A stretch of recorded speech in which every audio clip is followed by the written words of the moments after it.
Welcome back to clean news Rajasthan. चलिए देखते हैं राजस्थान की 15 फटाफट बड़ी खबरों को। राजस्थान के 28 जिलों में खुलेंगे नए सरकारी स्कूल, भजनलाल सरकार ने दी मंजूरी। राजस्थान के 28 जिलों में नए सरकारी स्कूल खोले जाएंगे। भजनलाल सरकार ने 44 नए स्कूलों की योजना को मंजूरी दी है। इनमें सबसे ज्यादा 4 स्कूल जयपुर में खोले जाएंगे। स्कूल खुलने के साथ ही इसी सत्र में प्रवेश प्रक्रिया भी शुरू हो जाएगी। प्रदेश के शिक्षा तंत्र को मजबूत करने और ग्रामीण सुदूर इलाकों तक प्राथमिक शिक्षा को विस्तार देने की दिशा में यह कदम उठाया गया है। कई बच्चों को पढ़ने के लिए दूर के स्कूलों में जाना पड़ता था और स्कूल न होने की स्थिति में वे शिक्षा से वंचित रह जाते थे। अब इस फैसले से बच्चों को शिक्षा के अवसर मिलेंगे। इन नए स्कूलों में लेवल 1 के 2 शिक्षकों की नियुक्ति की जाएगी। कांग्रेस की अहम रणनीतिक बैठक 11 अगस्त को दिल्ली में सचिन पायलट भी होंगे शामिल। 11 अगस्त को दिल्ली में पार्टी के प्रभारी और महासचिवों की एक अहम बैठक बुलाई गई है। इस बैठक की अध्यक्षता कांग्रेस नेता राहुल गांधी और पार्टी अध्यक्ष मल्लिकार्जुन खड़गे करेंगे। सूत्रों के मुताबिक इस बैठक में मतदाता सूची गड़बड़ी को लेकर गहन चर्चा की जाएगी। साथ ही इस मुद्दे को पार्टी के कैंपेन की रणनीति तय की जाएगी। बैठक में विभिन्न राज्यों के संगठन प्रभारी नेता शामिल होंगे। राजस्थान प्रभारी सुखजिंदर सिंह रंधावा, छत्तीसगढ़ प्रभारी सचिन पायलट, मध्य प्रदेश प्रभारी हरीश चौधरी और असम प्रभारी भंवर जितेंद्र सिंह भी बैठक में मौजूद रहेंगे। बैठक में आगामी चुनावों को लेकर संगठनात्मक रणनीतियों और मतदाता तक पहुंच बनाने की योजना पर भी विचार होगा। डायबिटीज की दवाएं अब होंगी सस्ती, सरकार ने तय किए एंटीबायोटिक और दर्द निवारक समेत 41 दवाओं के नाम। केंद्र सरकार ने जेनेरिक दवाओं की अधिकतम कीमत तय कर दिए हैं। इससे महंगी मिलने वाली जेनेरिक दवा अब सस्ती होगी। जानकारों के मुताबिक सरकार ने इमरजेंसी इस्तेमाल की 4 दवाओं और 37 एंटीबायोटिक और दर्द निवारक दवाओं के अधिकतम मूल्य तय कर दिए हैं, यानी कुल 41 दवाओं के नाम तय किए गए हैं। ये कीमतें राष्ट्रीय औषधि मूल्य निर्धारण प्राधिकरण द्वारा तय की गई हैं और ये दवाएं संक्रमण, हृदय रोग और सूजन से लेकर मधुमेह और विटामिन की कमी के इलाज के लिए हैं। एनपीपीए ने ब्रांडेड या जेनेरिक या दोनों प्रकार की दवाओं को सेलिंग प्राइस से अधिक कीमत पर बेचने वाले निर्माता कीमतों में संशोधन करेंगे जो सेलिंग प्राइस से अधिक नहीं होगी। आईआईटी जोधपुर को सौंपा जाएगा जयपुर का कोचिंग हब, उच्च तकनीकी शिक्षा को मिलेगा नया आयाम। राजधानी जयपुर का प्रतापनगर बहुप्रतिष्ठित कोचिंग हब अब आईआईटी जोधपुर को सौंपा जाएगा। नगरीय विकास विभाग ने इसके आदेश जारी कर दिए हैं। इसके तहत 800 करोड़ रुपए की लागत से बना यह कोचिंग हब अब तकनीकी शिक्षा के विस्तार का केंद्र बनेगा। प्रक्रिया के चलते पहले चरण में 3 टावर आईआईटी जोधपुर को एक्सटेंशन कैंपस के लिए दिए जाएंगे, जबकि शेष 3 टावरों का उपयोग शैक्षणिक कार्यों के लिए किया जाएगा। इसके साथ ही हॉस्टल निर्माण के लिए 20,000 वर्ग मीटर जमीन भी आवंटित की जाएगी। यह जमीन कोचिंग हब के नजदीक की तलाश कर उपलब्ध कराई जाएगी ताकि छात्रों को सुविधा मिल सके। खैरथल तिजोरा का नाम बदलने पर सरकार पर लगा आरोप, कांग्रेस ने कहा मनमानी है।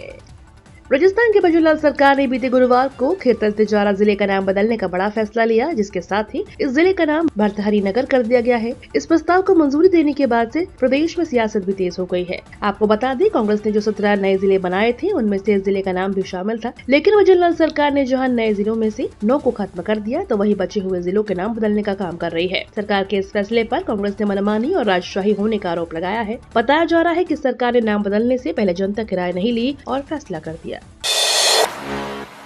इनकम टैक्स रिफंड के नाम पर हो रही ठगी, राजस्थान पुलिस ने जारी की चेतावनी।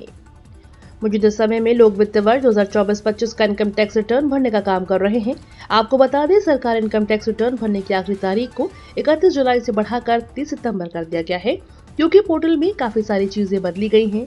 बदलाव की वजह से सरकार ने रिटर्न भरने के लिए ज्यादा टाइम दिया है, लेकिन काफी लोगों को आईटीआर दाखिल करने में परेशानी होती है। ऐसे में साइबर ठग एक्टिव हैं और आईटीआर भरने वालों के साथ धोखाधड़ी कर रहे हैं।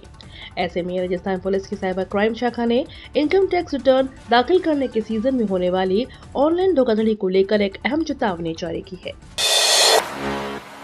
राजस्थान में 39 शिक्षकों की डेपुटेशन रद्द, शिक्षा विभाग से वेतन लेकर दूसरे विभाग में कर रहे थे नौकरी। राजस्थान में शिक्षा विभाग ने इस बार सख्ती दिखाते हुए ऐसा कदम उठाया है जिसके जरिए लंबे अरसे से डेपुटेशन पर जमे टीचर्स को वापस अपने मूल पदों पर जाना होगा। विभाग ने प्रदेश के 39 शिक्षकों के डेपुटेशन को रद्द कर दिया है। ये सभी शिक्षक शिक्षा विभाग से वेतन तो ले रहे थे, लेकिन कार्य अन्य विभागों में कर रहे। इसके बाद अब इन शिक्षकों को तुरंत कार्य मुक्त कर शिक्षा विभाग में लौटने का निर्देश दिया गया है। यह कार्यवाही शिक्षा व्यवस्था में पारदर्शिता और दक्षता सुनिश्चित करने के उद्देश्य से की गई है। राखी बंधवाकर भावुक हुए सीएम शर्मा, बोले आपका यह भाई बहनों की सुरक्षा के लिए प्रतिबद्ध। राजस्थान से एक दिन पहले मुख्यमंत्री भजनलाल शर्मा ने प्रदेश के विभिन्न वर्गों की महिलाओं के साथ रक्षाबंधन की पूर्व संध्या मनाई। शुक्रवार को सीएम ने पूरा दिन बहनों के नाम समर्पित किया। सबसे पहले जामडोली स्थित सामाजिक न्याय संकुल परिसर में विशेष योग्यजन बहन सम्मान दिवस समारोह में शिरकत कर विशेष आवश्यकता वाली बच्चियों के साथ त्योहार मनाया। इसके बाद मुख्यमंत्री निवास पर विभिन्न वर्गों से जुड़ी महिलाओं से राखी बंधवाई। इस मौके पर उन्होंने कहा कि आपका यह भाई आप सभी बहन को सुरक्षा सम्मान के साथ हर किसी को समान अवसर उपलब्ध कराने के लिए प्रतिबद्ध है।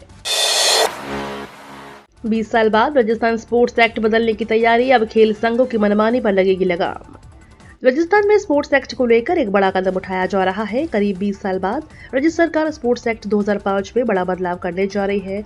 यह बदलाव सिर्फ कानूनी सुधार नहीं, बल्कि राज्य के खेल ढांचे को आधुनिक, पारदर्शी और जवाबदेह बनाने की दिशा में एक निर्णायक पहल माना जा रहा है। इस मामले में खेल परिषद के अध्यक्ष नीरज के पवन का कहना है कि वर्तमान एक्ट पुराना हो चुका है। देश का टारगेट वर्ष 2036 ओलंपिक है। ऐसे में एक्ट में बदलाव की जरूरत है। माना जा रहा है कि आगामी विधानसभा सत्र में नया संशोधित स्पोर्ट्स एक्ट पेश किया जा सकता है, जिससे न सिर्फ खेल संघों की जवाबदेही तय होगी, बल्कि उन खेलों को भी औपचारिक मान्यता मिल जाएगी जो अब तक सिस्टम में जगह नहीं बना सके थे। साथ ही खेल संघों की मनमानी पर भी लगाम लग सकेगी।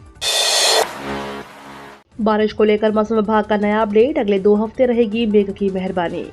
मौसम विभाग जयपुर केंद्र ने राजस्थान में आगामी 2 सप्ताह के मौसम का पूर्वानुमान जारी किया है। 8 अगस्त को जारी प्रमुख मौसमी परिस्थितियों के अनुसार मानसून ट्रफ फिलहाल फिरोजपुर, चंडीगढ़ होते हुए हिमालय के तराई तक सक्रिय है। हिमाचल प्रदेश और उत्तराखंड के ऊपर समुद्र तल से 1.5 किलोमीटर की ऊंचाई पर ऊपरी वायुमंडलीय चक्रवात बना हुआ है। वहीं पश्चिमी विक्षोभ पंजाब और उसके आसपास 5.8 किलोमीटर की ऊंचाई पर सक्रिय है, जिसका असर मध्य क्षोभ मंडल स्तर तक दिखाई दे रहा है। विभाग के अनुसार अगले 2 हफ्तों में प्रदेश में हल्की से मध्यम बारिश होने की संभावना है।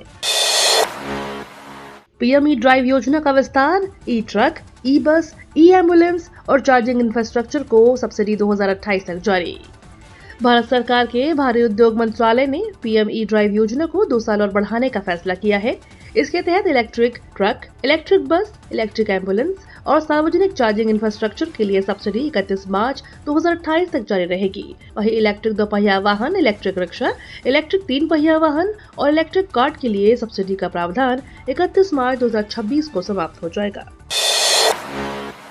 वोटों की चोरी लोकतंत्र के लिए खतरा, चुनाव आयोग पर गहलोत का हमला, बीजेपी पर लगाए गंभीर आरोप।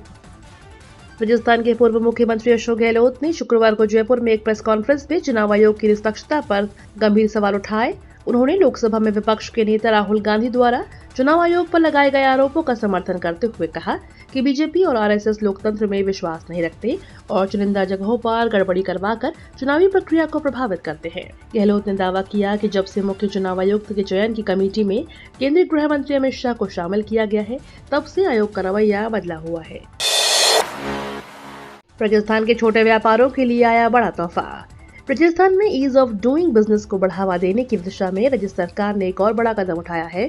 मुख्यमंत्री भजनलाल शर्मा ने राजस्थान दुकान और वाणिज्यिक संस्थान अधिनियम 1958 की धारा 4 के अंतर्गत महत्वपूर्ण शिथिलता प्रदान करते हुए घोषणा की है कि 0 से 10 श्रमिकों का नियोजन करने वाले संस्थानों को अब पंजीयन के प्रावधानों से छूट दी जाएगी। सरकार के इस फैसले से छोटी दुकान और वाणिज्यिक प्रतिष्ठानों को व्यापार करने में अधिक सुविधा मिलेगी और अनावश्यक औपचारिकताओं से राहत मिलेगी। पंचायत चुनाव का काउंटडाउन शुरू, परिसीमन रिपोर्ट तैयार, जल्द ही सीएम को सौंपी जाएगी। राजस्थान में पंचायती राज संस्थाओं और स्थानीय निकायों के परिसीमन को लेकर मंत्री स्तरीय समिति ने अपनी रिपोर्ट को अंतिम रूप दे दिया है। एक वरिष्ठ अधिकारी के अनुसार इस रिपोर्ट को जल्द ही मुख्यमंत्री भजनलाल शर्मा को सौंपा जाएगा। इस प्रक्रिया के तहत समिति को नई ग्राम पंचायतों के गठन के लिए 2000 से 3000 तक प्रस्ताव और पंचायत समितियों के लिए 115 प्रस्ताव प्राप्त हुए हैं। समिति ने ग्राम पंचायतों, पंचायत समितियों और जिला परिषदों के पुनर्गठन के लिए सभी प्रस्तावों की गहन समीक्षा की है। 56,000 वरिष्ठ नागरिकों को रेल और हवाई मार्ग से कराई जाएगी तीर्थ यात्रा, आवेदन 10 अगस्त तक। मुख्यमंत्री भजनलाल शर्मा के नेतृत्व में प्रदेश सरकार वरिष्ठ नागरिकों के लिए सम्मान, सुविधाएं और कल्याण के लिए संवेदनशीलता से काम कर रही है। इसी क्रम में राज्य सरकार द्वारा इस वित्तीय वर्ष में प्रदेश के 56,000 वरिष्ठ नागरिकों को वरिष्ठ नागरिक तीर्थ यात्रा योजना 2025 के तहत धार्मिक तीर्थ स्थलों की यात्रा करवाई जाएगी। इनमें 50,000 वरिष्ठ नागरिकों को रेल मार्ग से तथा 6,000 वरिष्ठ जनों को हवाई जहाज से यात्रा करवाई जाएगी। देवस्थान विभाग के शासन सचिव के पाठक ने बताया कि सरकार द्वारा चयनित धार्मिक स्थलों की यात्रा के लिए इच्छुक पात्र वरिष्ठ नागरिक 10 अगस्त तक विभाग की वेबसाइट पर ऑनलाइन आवेदन कर सकते हैं। ये तो थी राजस्थान की बड़ी खबरें। रोजाना सबसे पहले अपडेट पाने के लिए क्लीन न्यूज राजस्थान को अभी सब्सक्राइब करें।